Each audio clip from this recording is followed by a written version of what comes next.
함께 나누실 말씀 마태복음 5장 8절 말씀이에요. 마태복음 5장 8절 말씀 한 목소리로 우리 함께 읽도록 하겠습니다. 시작. 마음이 청결한 자는 복이 있나니 그들이 하나님을 볼 것이며. 한 번 더 읽겠습니다. 마음이 청결한 자는 복이 있나니 그들이 하나님을 볼 것이며. 아멘. 오늘 우리에게 주신 하나님 말씀입니다. 저희가 지난 시간에 5번째 복, 긍휼히 여기는 자가 긍휼함을 받는다, 이 축복의 말씀을 함께 나누었습니다. 근데 저희가 그 말씀을 좀 다르게 해석했죠. 컨디셔널 블레싱, 그러니까 내가 긍휼히 여길 때 내가 긍휼함을 받는 이런 컨디셔널 축복, 조건부 축복이 아니라 이 pre-experienced blessing이라는 거예요. 이미 우리에게 선언적으로 주어졌어요. 이미 우리에게 그 긍휼이 주어졌죠. 예수 그리스도께서 우리를 위해서 십자가 지심으로 우리 죽을 우리가 살아났잖아요. 돈으로 살 수 없는, 그 무엇으로도 살 수 없는 그 긍휼함을 이미 우리가 입었다는 거예요. 그래서 저희가 그 긍휼함을 입은 대로 사는 것, 그것이 축복이다. 우리가 이렇게 한번 해석해 보았습니다. 오늘은 6번째입니다. 마음이 청결한 자가 받는 복, 하나님을 보게 된다라는 복이에요. 거룩한 비전이죠. 지복, 지관, 보게 될 때 얻는 복, 이것에 대해서 함께 나눌 텐데요. 우리 말씀을 나누는 동안 우리 진짜 하나님을 보게 되는 그런 축복이 저희와 함께 하기를 소망합니다. 여러분, 사춘기 아이들이 누구를 보는 게 소원인지 아세요? 누구를? 방탄 뭔지 모르시죠? 방탄소년단이라고 미국에서도 아주 유명한 아이돌 그룹입니다. 미국의 그 어떤 유머 사이트에 왜 방탄소년단이 미국에서 인기인가 해석이 올라온 걸 한번 본 적이 있어요. 그때 막 학교마다 총기 사고가 많이 일어났잖아요. 그래서 블랙프루프 방탄. 네, 크게 웃어주셔야 되는 거예요. 네. 네. 한번 보면 난리가 나요. 막 소리지고 난리가 나죠. 아이들만 그런 게 아니에요. 아이들만, 어른들도 간절히 보기를 원하는 사람이 있습니다. 워렌 버핏이라고 아시나요? 이 시대 최고의 투자의 귀재, 투자만으로 막 진짜 세계 최대의 부를 이룬 사람이에요. 이분이 1999년부터 지금까지 거의 몇 년이죠? 19년 동안 매년 6월마다 미국에 있는 그 경매 사이트 이베이라는 데가 있습니다. 이베이에 자기와 점심할 수 있는 티켓을 올려놔요. 펀드 매니저, 금융업계에 계신 분들이 엄청 지원합니다. 재작년에 역대 최고가로 낙찰됐어요. 얼마에 낙찰됐는지 아세요? 그분과 점심 식사하는 티켓이 345만 원이 아니라 345만 6,789달러. 당시 환율로 계산해 봤더니 한국 돈으로 40억 3천만 원. 그분과 점심 식사, 그분을 한번 보는 것이 40억에 낙찰된 거예요. 올해 6월 1일에 136대 1의 경쟁률로 낙찰됐는데 올해는 얼마인지 아세요? 35억 5천만 원. 이분은 물론 그 수익금을 자선단체에다 전액 기부합니다. 그래서 빈민구제 사역도 하고 마약 퇴치 운동, 에이즈 그 치료 이런 것들에 이제 선한 사역에 사용하고 계신데 이해가 안 되는 거예요. 어떻게 아무리 위대한 사람이라도 점심 한 끼에 막 30억, 40억을 쓸 수 있을까? 여러분, 그거면 진짜 평생 점심 먹고도 남는 돈인데. 그런데 어떤 사람들에게는요, 이분을 만나는 게 간절한 소원이라는 거예요. 한 번만 만나보면 자기의 뭐 이렇게 재산을 뭐 3, 40억 쓰는 것도 전혀 아깝지 않은 거예요. 네, 한 번 만나서 그 노하우만 배울 수 있으면, 그러면 그 투자의 몇 배를 벌어들일 수 있는 거예요. 간절히 원하는 것이죠. 아이들은 방탄을 보는 게 막 소원이고, 금융업에 계신 분들은 워렌 버핏을 보는 게 막 소원이었다면, 여러분, 예수님 당시에 유대인들은 누구를 보는 것이 소원이었을까요? 누구요? 메시아를 보는 것이 소원이었어요. 메시아. 역사적으로 이방 나라들한테 계속 지고 압제당하고, 그 당시에는 로마의 칼에 압제당하고 있었기 때문에 자기 나라를 구원해 주실 메시아가 오는 것, 메시아를 오매불만 기다렸어요. 메시아가 오시면 하늘의 군대를 이끌고 와서 이런 로마 싹 쓸어버리고 이스라엘은 세계 최고의 국가, 옛날에 다윗 왕이 다스렸던 것처럼 그런 영토를 회복하고 세계 제1의 국가가 될 거다 믿었습니다. 그래서 메시아가 올 것을, 메시아를 보기를 소망했어요. 근데 진짜 아이러니한 건요, 그분이 오셨잖아요. 그분들 앞에 왔어요.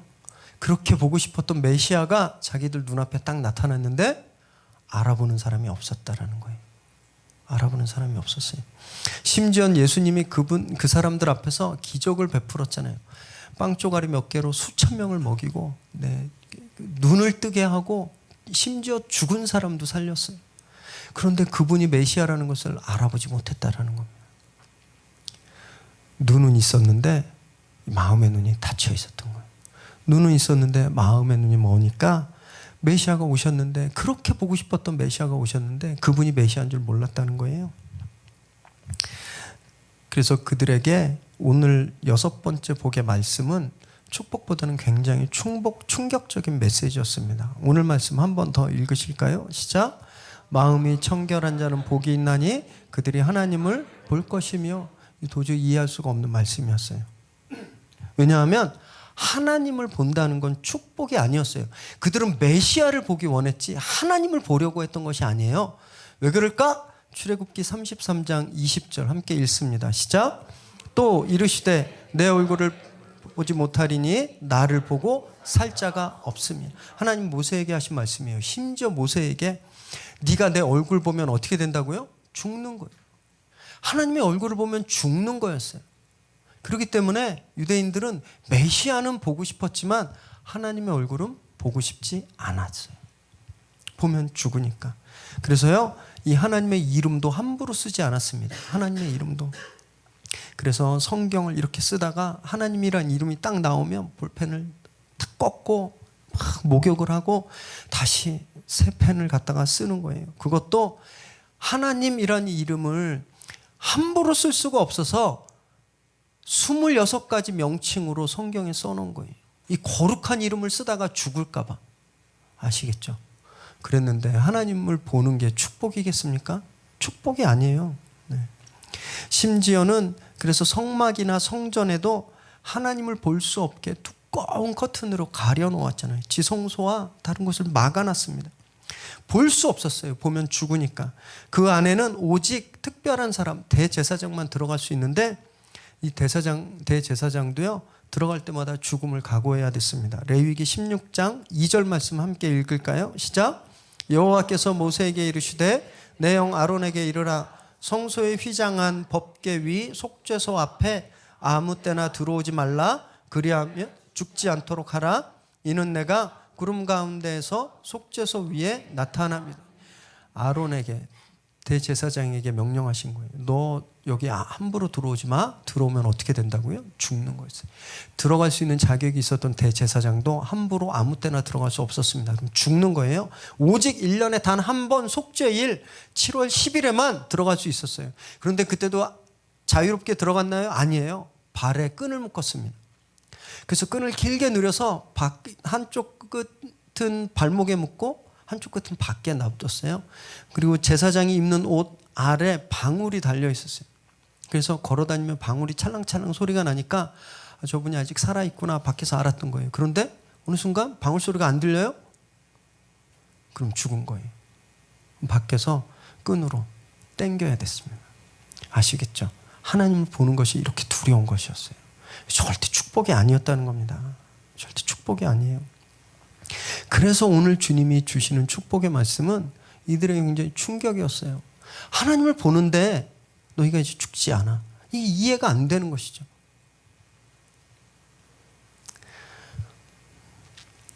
이것이 바로 마음이 청결한 자가 받는 축복이다라는 거예요.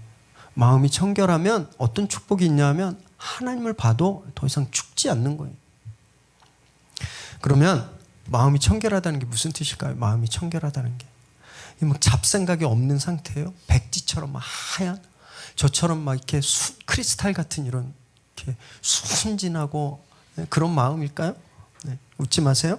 네. 이 가능하지가 않잖아요. 이 불가능한 겁니다. 왜냐하면 얼마나 변덕이 심한데요, 우리가. 아침 저녁으로 바뀌는 게 사람 마음이에요. 한 번 어떤 권사님이 아들, 딸을 다 장가 시집 보내고 친구들을 만났어요. 그래서 막 한참 수다를 떨다가 며느리 흉을 봅니다. 며느리 흉을. 야, 우리 집은 며느리가 잘못 들어왔어. 어떻게 된 애가 아침에 운동한다고 수영장 가면 오후에는 또 미장원 가고 친구들이랑 수다 떨고 뭐 살림을 하는 건지 맨날 쇼핑만 해. 내 집구석에 붙어있는 걸 본 적이 없어. 얘는 도대체 친정에서 뭘 배워왔는지 진짜 며느리 잘못 들였어. 막 이렇게 흉을 막 봤어요. 그래서 막 한참 얘기하다가 이제 딸 자랑을 하시는 거예요. 딸 자랑을. 우리 딸은 진짜 시집 잘 가서 신랑을 너무 잘 만나서 아침엔 수영장 가고 에어로빅 하고 오후에는 미장원 가고 친구들 만나고 얼마나 재밌게 사는지 몰라? 여러분, 며느리나 딸이나 똑같이 살고 있는 거예요. 똑같이. 근데 며느리는 너무 못됐고 자기 딸은 진짜 복 받은 거예요. 왜 그런지 아세요? 마음이 여기가 있고 저기가 있으니까 똑같은 걸 봐도 다른 이야기를 하는 겁니다. 이게 우리 마음이라는 거예요. 우리 마음이 그런 거예요. 우리 마음이 조석지간에 변하고 내 입장에 따라서 달라지는 거라는 거예요. 그래서 성경이 우리 마음을 뭐라고 표현했는지 아세요? 예레미야 17장 9절 말씀 읽겠습니다. 시작. 만물보다 거짓되고 심히 부패한 것은 마음이라 누가 능히 이를 알리오마는. 성경에서 그러시는 거예요. 이 세상의 모든 것보다, 이 세상에 거짓되고 썩고 더러운 것보다 더 더러운 것, 더 부패한 것이 사람의 마음이다라는 거예요. 사람의 마음. 우리가 그런 마음이라는 거예요. 우리의 마음은 이렇게 썩어 있다라는 거예요. 이것을 청결하게 해야 된다라고 말씀하시는 거예요. 청결이란 말이 무엇일까요? 이 단어는 헬라어로 카다로스라는 말이에요. 카다로스. 당시 이 말은요, 유대인들이 제사 드릴 때 쓰인 거예요. 제사 드릴 때 물로 목욕하고 이렇게 제단을 청소하고 이렇게 정결하게 하다, 깨끗하게 하다라고 할 때 쓰였던 말이 이 카다로스예요. 그리고 이 말에서 영어 단어 카타르시스라는 말이 나왔습니다. 이 카타르시스가 뭐예요? 정화예요. 이렇게 슬픈 영화를 막 보고 눈물을 그냥 쫙 흘리고 나오면 속이 어떠신가요? 시원하죠. 시원할 때. 그게 카타르시스예요. 속에 뭔가 쌓였던 것이 한껏 다 뿜어져 나오고 그 가벼워진 그 느낌, 뭐가 비어져 있는 느낌, 이제 더 이상 여기에 뭐가 차 있지 않는 것, 그게 카타르시스인데 이게 청결이라는 거예요. 세상보다 더 더러운 것으로 가득 차 있었던 이 마음이 비워지는 상태, 이게 카다로스예요. 이 청결한 상태라는 거예요. 그래서 마음이 청결해야 한다는 말은 유대인들이 잘 이해하기 어려운 것이었어요. 왜냐하면 유대인들은요, 이 마음이 청결한 것보단 이 몸이 겉이 청결한 것을 더 중요하게 생각했거든요. 그것이 율법의 핵심이라고 생각했어요. 제사 드릴 때 그래서 깨끗한 제물을 드려야 했습니다. 상처 있으면 안 되고 오물이 묻어 있으면 안 되는 그런 흠 없는 어린 양, 눈처럼 하얀 털을 가진 그 어린 양을 바쳐야 됐어요. 제사장도 육체에 흠이 없어야 됐습니다. 병이 있으면 제사를 드릴 수 없었어요. 장애가 있으면 제사장이 될 수 없었고, 제사 드릴 때 몸에 5번 물을 쩐져서 5번 샤워해서 깨끗하게 해야 됐고, 손발은 10번을 씻어야 됐습니다. 그렇게 깨끗한 몸으로 겉을 깨끗이 하고 제사를 드려야 되는 그것이 예배다라고 생각했는데 주님이 그게 아니다 말씀하시는 거예요. 여기다 이러는 거예요. 여기. 이 마음이 깨끗해야지 그게 예배지, 손 100번 씻는다고 예배가 아니다. 그래서 주님이 마태복음 23장 27절에 이렇게 말씀하신 거예요. 함께 읽습니다. 시작. 화 있을진저 외식하는 서기관들과 바리새인들이여, 회칠한 무덤 같으니 겉으로는 아름답게 보이나 그 안에는 죽은 사람의 뼈와 모든 더러운 것이 가득하도다. 너희가 그렇게 손을 10번도 넘게 씻고 가장 깨끗한 옷으로 가장 깨끗한 몸으로 제사 드려도 그거 아니다 그러는 거예요. 우리나라 무덤은 땅을 파고 매장을 하거나 아니면 납볼 땅에 이렇게 깨끗한 함에 넣어놓지만 유대인들의 무덤은요, 굴을 파서 그 안에 시체를 놓고 밖에를 큰 돌로 막았습니다. 그리고 하얀 페인트 칠, 석회를 발랐어요. 겉에서 보면 깨끗하죠. 그런데 시간이 지나면 그 안에 있는 시체가 어떻게 될까요? 썩잖아요. 뼈만 남고 악취가 진동하잖아요. 지금 주님이 그렇게 이야기하는 거예요. 너희가 이 속에 악한 마음을 품고 손을 아무리 씻어도 그렇게 썩은 내가 진동하는 무덤 같은 거야 라고 말하는 거예요.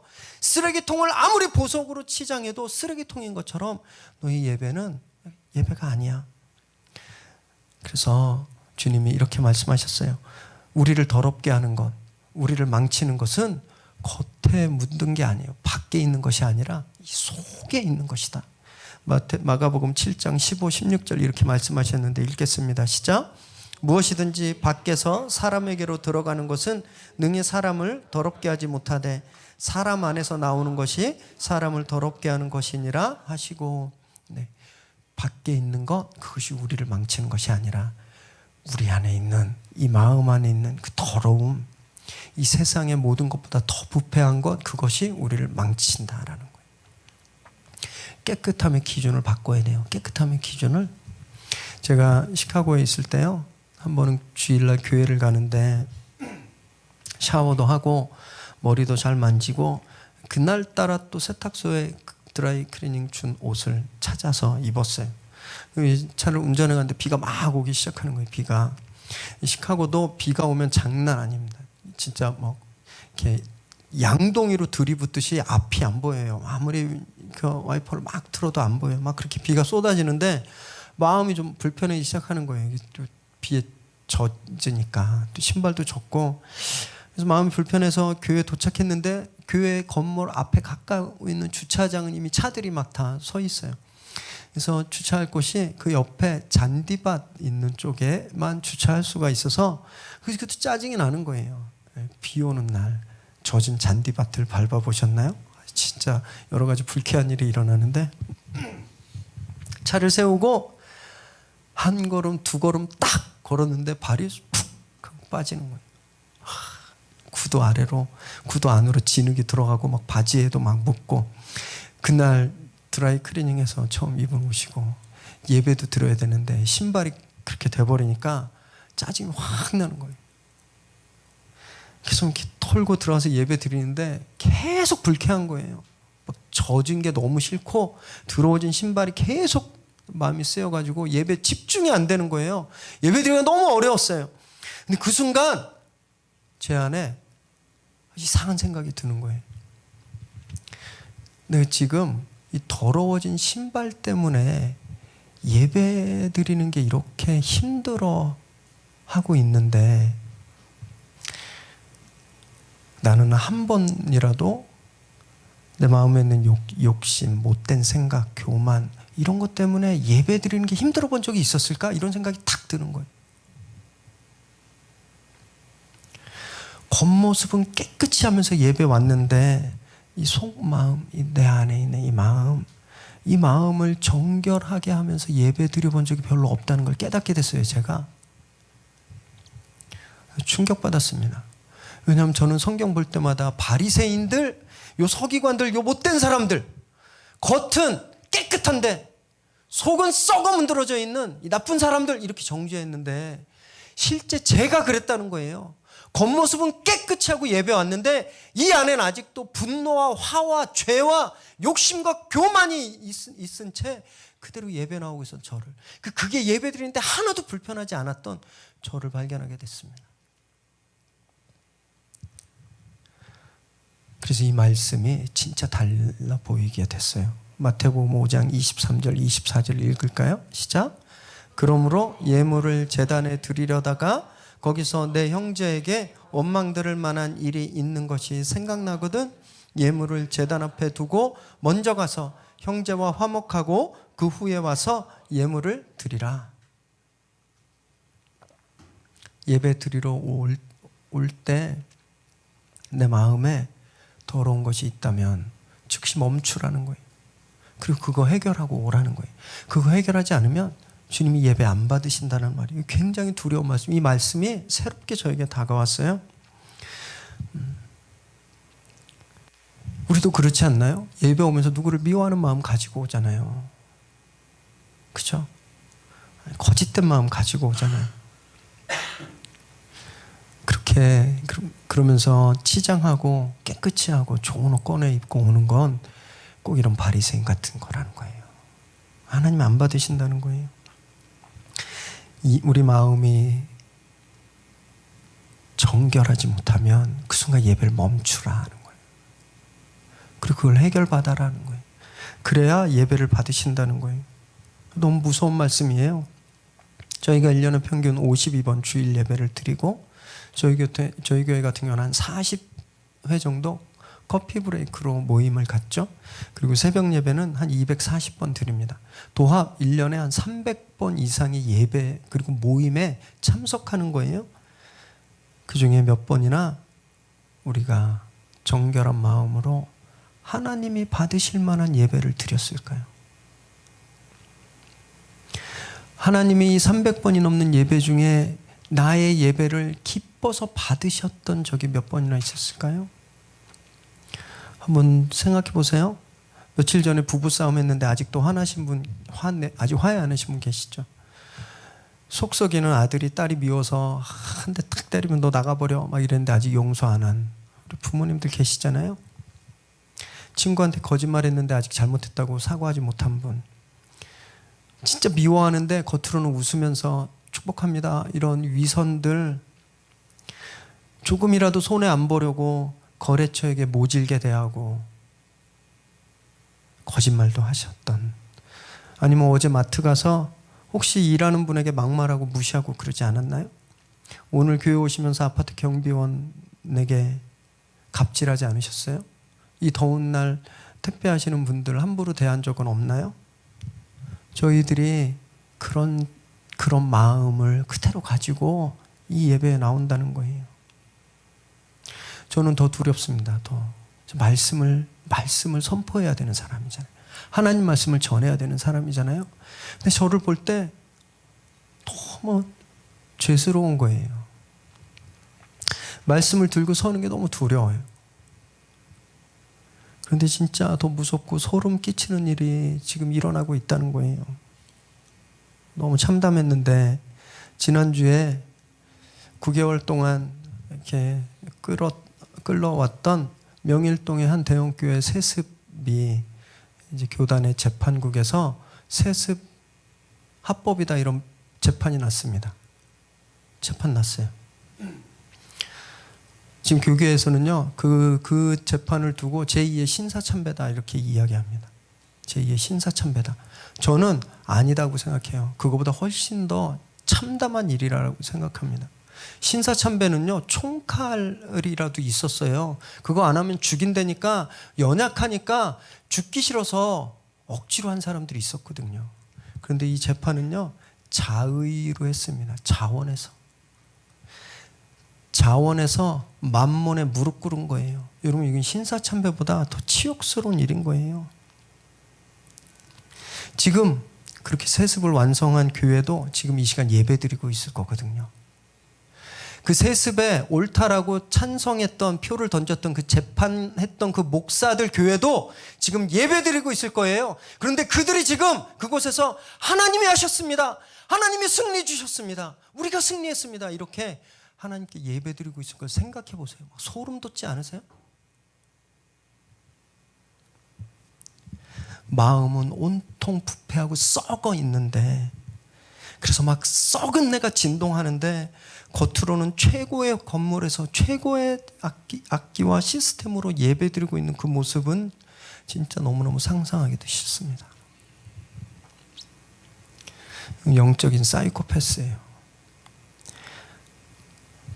이렇게 말씀하신 분이 있었어요. 한국교회의 문제 중 하나는 세습입니다.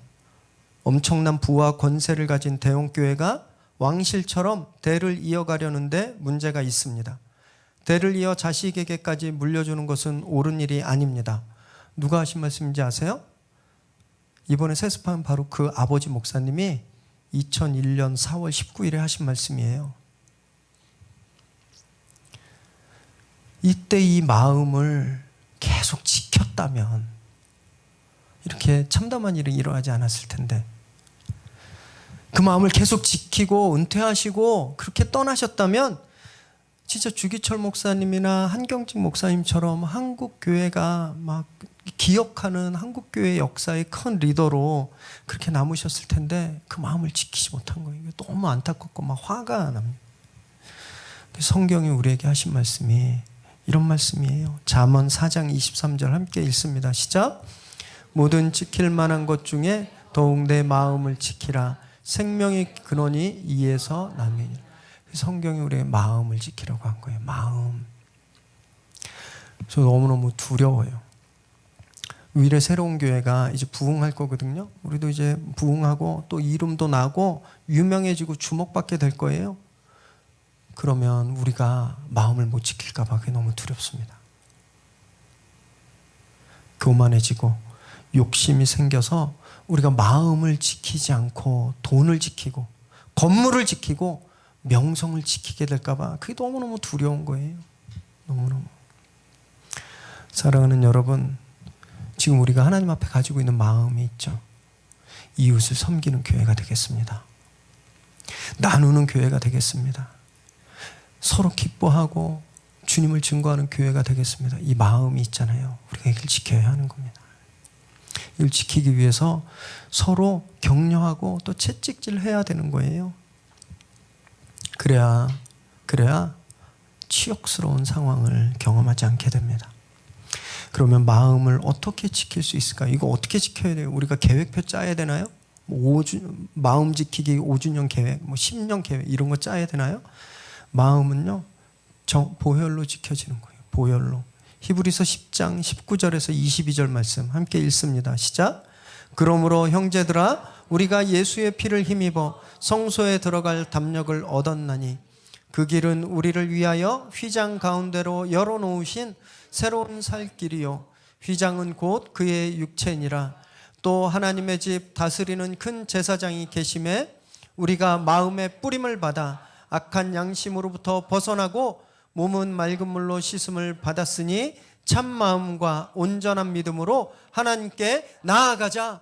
옛날엔 성소에 들어갈 수 없었습니다. 거기 들어가면 죽었어요. 그런데 예수의 피로 정결케 되면 우리가 하나님 앞에 들어갈 수 있다는 거예요.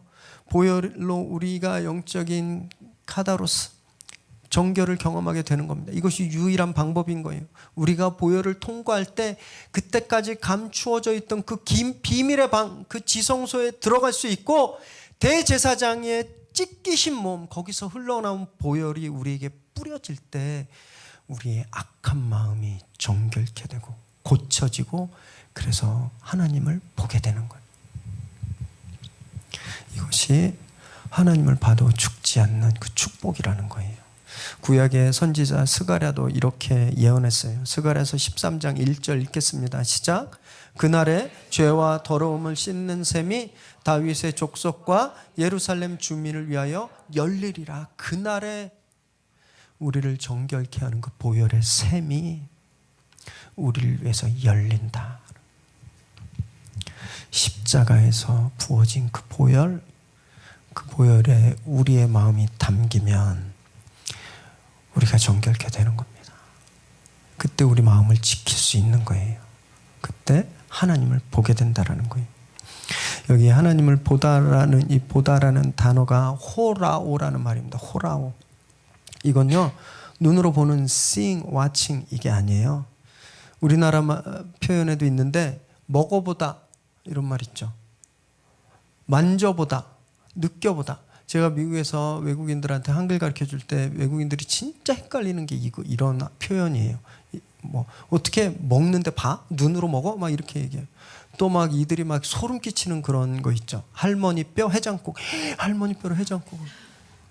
엄마 손두부, 엄마 손으로 두부를. 이런 표현인 것처럼 우리나라에 먹어보다, 만져보다, 느껴보다, 입어보다. 이게 뭐냐면 경험적 언어라는 거예요. 우리가 하나님을 눈으로 보는 게 아니라 이 seeing, 구경하는 게 아니라 하나님을 experiencing 하는 거예요. 그분을 경험하는 거예요. 그분을 만지고 그분을 껴안고 그분을 느끼는 거예요. 우리 마음이 정결케 되면 우리가 하나님을 그렇게 경험하는 거예요. 하나님을 경험하는 거예요. 이것이 축복이다라고 말하는 겁니다. 축복. 여러분, 워렌 버핏과 점심 한 끼 하는 것에 막 수십억을 지불해도 아깝지 않은 축복이었어요. 어떤 사람에게는. 근데 우리가 온 우주의 주인이신 그 하나님을 직접 만나고 그분을 만지고 그분을 경험하고 그분을 느끼는 것, 이게 얼마나 큰 축복이겠습니까? 얼마나 큰 축복이겠어요? 무엇이 두려울까요? 누구를 무서워하겠어요? 사람들이 나 욕했다고 상처받고 막 그게 아프겠습니까? 여러분, 태양이 떠오르면 그 짙은 어둠이 순식간에 사라지듯이 우리가 하나님을 경험하는 순간 그분의 임재 가운데 이런 모든 문제들이 한순간에 다 사라져 버리는 거예요. 노력으로 되는 게 아닙니다. 플랜 짜서 되는 게 아니에요. 연구해서 되는 게 아니에요. 우리가 그분의 보혈, 그 블러드, 그것을 통과할 때 그 임재가 우리에게 임하는 거예요. 그럼 삶의 문제가 해결돼 버리는 것이죠. 여러분, 이것이 오늘 마음이 청결한 자가 받는 축복이라는 거예요. 이제 말씀을 정리하겠는데요. 출애굽기 34장에 보면 이런 장면이 나옵니다. 모세가 하나님을 보고 왔어요. 그런데 하나님 얼굴을 보면 죽으니까 하나님이 구름으로 당신을 가려놓으셨어요. 그래서 구름 가운데 임하신 하나님을 잠깐 구경하고 왔는데 그 얼굴에 광채가 임했어요. 광채가. 잠깐 구름 가운데 숨겨져 있는 하나님을 만나고 왔는데 그 영광이 얼굴에 묻어서 사람들이 그 얼굴을 볼 수가 없었습니다. 그래서 수건을 덮어놨어요. 여러분, 그런데 우리가 하나님을 직접 경험한다고 생각해 보세요. 그분을 만지고 그분의 임재 안에 우리가 그분을 부둥켜 안고 있다고 생각해 보세요. 어떤 일이 일어나겠습니까? 모세 얼굴에 임했던 광채와 비교도 할 수 없는 그 영광이 우리 삶에 가득하게 되는 거예요. 그 영광 때문에 사람들이 눈을 뜨지 못하게 되는 겁니다. 그래서 주님이 우리에게 뭐라고 말씀하셨어요? 너희는 세상의 빛이다 라고 말씀하신 거예요. 아시겠어요? 그분의 임재를 경험해야 돼요. 이런 분들 계시죠? 캄캄한 터널을 막 끝이 없는 터널을 막 걸어가고 있는 것 같은, 나만 빼놓고 딴 사람들 다 행복한, 그렇게 보이시기도 하죠? 심장 옆에 가시가 하나 박혀 있는 것처럼 숨 쉴 때마다 아픔. 여러분, 다른 해결책은 없습니다. 하나님의 임재를 경험하셔야 돼요. 그분의 임재를 경험할 때 차원이 다른 삶을 살 수 있는 거예요. 우리가 그렇게 살지 못하는 이유는 우리가 하나님의 임재 안에 거하지 못하기 때문이고, 우리가 하나님의 임재를 경험하지 못하는 건 우리 마음에 더러운 것이 있어서 그래요. 보혈을 통과하지 못했기 때문에 그런 거예요. 그 보혈의 능력이 우리를 지배하지 못했기 때문에 그런 겁니다. 보혈로 비워지면, 보혈로 우리 마음이 정결케 되면 우리가 보게 되는 거예요. 오늘 지금 이 자리에 계신 하나님의 임재를 경험하시게 되길 바랍니다. 보혈로 여러분들 마음속에 있는 모든 더러운 것들이 다 비워지게 되길 바라요. 그래서 그 정결한 마음으로 하나님 앞에 나아갈 때 내 삶을 송두리째 완전히 바꿔버리는 그분의 임재, 그 영광을 다 경험하게 되시기를 주님의 이름으로 축원합니다. 기도하겠습니다.